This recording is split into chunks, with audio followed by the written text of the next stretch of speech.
Handa ka na ba sa The Big One earthquake? So what's up mga Lodi? Welcome back again to my YouTube channel, Wagas TV. Isang pag-aaral na ginawa ng Metropolitan Manila Development Authority, MMDA, Japan International Cooperation Agency, JICA, at ng Philippine Institute of Volcanology and Seismology o PHIVOLCS, magkakaroon ng 18 malalakas na lindol sa Pilipinas. Ang isang senaryo ay mangyayari sa West Valley Fault na may lakas na 7.2 magnitude. Ang isa ay sa Manila Trench na may lakas na 7.9 magnitude at 6.5 magnitude naman sa bandang Manila Bay.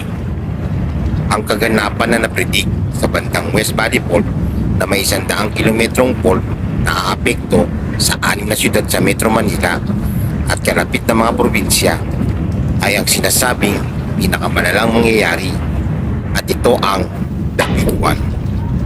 Ang pinakamalakas na lindol na naitala sa kasaysayan ng Pilipinas ay isang offshore 8.3 magnitude sa Mindanao noong 1920. Ang 7.2 magnitude earthquake na tatagal ng 30 segundo ay maaaring pumatay ng 4,000 katao. Ang estima na ito ay hindi pa sinasama ang ibang mga sakuna katulad ng apoy at iba pa.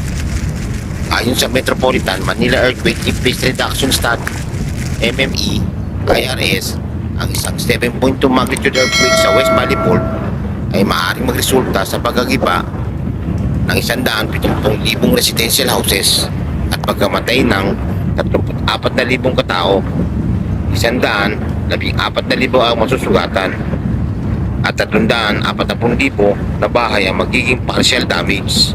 May posibilidad din na bumagsak ang 7 tulay at 10% ng public building ay magiging heavily damaged. Ang 4,615 kilometrong water distribution pipes ay makakaranas ng 4,000 points ng pagkasira. 30 kilometro ng electric cable ay mapuputol at 75 kilometro ng communication cables ay madidisconnect, at sa kasamaang palad, ang cellular phone service ay hindi rin magagamit sa ganitong pangyayari.